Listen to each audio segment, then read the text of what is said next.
준거 집단, 이걸 레퍼런스라고 그러죠. 우리가 논문 쓸 때 아니면 책 뒤에 나오는 참조를 레퍼런스라고 하는데, 우리가 준거라는 거, 준거 집단 할 때 준거라는 건 참조하는 집단. 내 행동을 하기 위해서 누구를 참조하느냐, 참조 집단이라고 할 수가 있는 거죠. 내 개인의 행동에 직접적, 간접적 영향을 미치는 개인이나 집단을 준거 집단이라고 합니다. 레퍼런스 그룹. 여기서 레퍼런스 그룹이라는 말을 썼는데 개인도 레퍼런스 그룹이 되는 것처럼 돼 있죠. 어떤 개인이나 집단.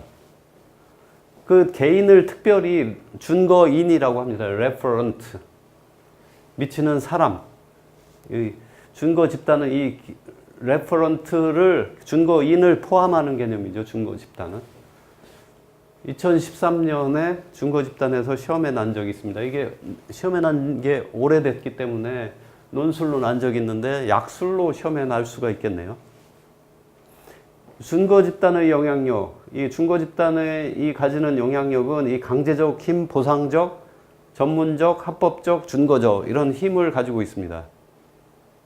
그 사회적인 영향력을 가질 수 있는데, 예를 들면 어떤 사람이 교회에 다니면 그 교회 목사님이 있고 그 목사님을 존경하면 그 행동을 따라서 하려고 하죠. 그런 힘을 준거적 힘이라고 할 수가 있습니다. 목사님을 존경하기 때문에 그 행동을 본받으려고 하는 그런 힘, 그걸 준거적 힘이라고 하고, 강제적 힘은 내가 교회를 다니는데 교회에서 쫓아낼 수 있다. 그러면 그게 강제적 힘이 있는 거죠. 준거 집단. 그 보상적 힘은 내가 착한 일을 했으면 어떤 보상은 여러 가지가 있죠. 칭찬을 해준다든가 이런 것도 보상이고. 그래서 어떤 그 레퍼런스 집단의 그 준거 집단의 목사님이 내가 착한 일을 했구나 하고 여러 사람 앞에 칭찬을 해주면 그 보상을 해주는 힘인 거죠. 그 전문가적인 힘, 전문적 힘. 그 레퍼런스는 보통 높은 지위에 있거나 어떤 특정한 집단에서 힘을 발휘하기 위해서 지식이 다른 사람보다 많을 경우가 있죠. 이럴 때 그 전문적 기술이나 지식을 통해서도 영향력을 행사를 할 수가 있습니다. 그 회사 생활을 할 때 그 위에 사람, 상사가 전문적 힘을 가졌을 가능성이 많죠. 나보다 더 많이 알기 때문에 전문가적인 힘을 가질 수가 있습니다. 그리고 공식 집단인 회사 같은 데서는 이제 합법적 힘도 가지고 있죠. 위에 상사가 나에 대해서 나쁘게 봤다. 그랬을 때 다른 쪽으로 배치를 바꿀 수도 있고, 나를 좋게 봐가지고 승진을 시켜줄 수도 있고, 이런 힘, 합법적 힘이죠. 준거 집단은 2003년 논술, 2007년 약술에 나온 적이 있네요. 준거 집단 유형이 회원 집단과 비회원 집단으로 나눠질 수 있습니다. 회원 집단에는 1차 집단, 2차 집단.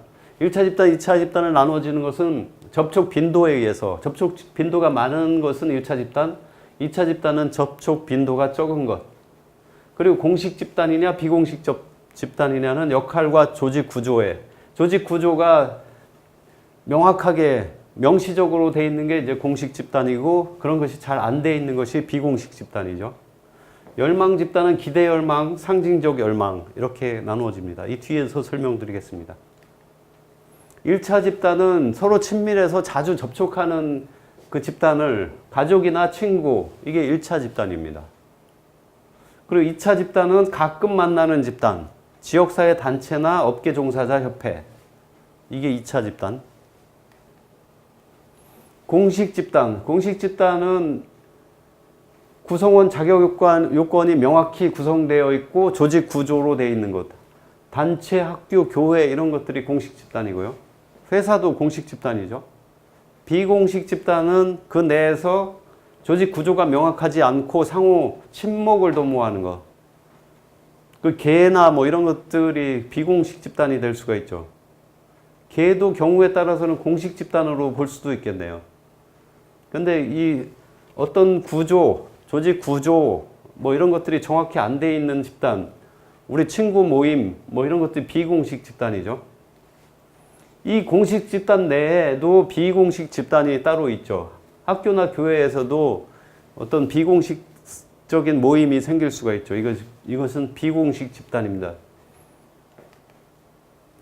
기대 열망 집단이 있고 상징적 열망 집단, 회피 집단이 있습니다. 이 기대 열망은 장래 소속이 가능한 집단. 내가 열심히 노력하면 가능하고 그 안에 들어가고 싶어 하는 집단.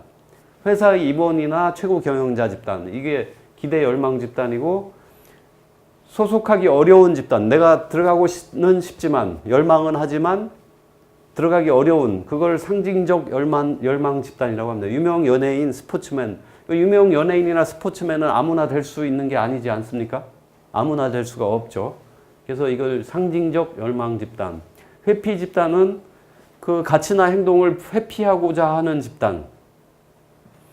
뭐 자유분방한 그 연예인이라고 했는데, 하여튼 그 집단의 가치나 행동에서 벗어나고 싶어 하는 집단. 이걸 회피 집단이라고 합니다.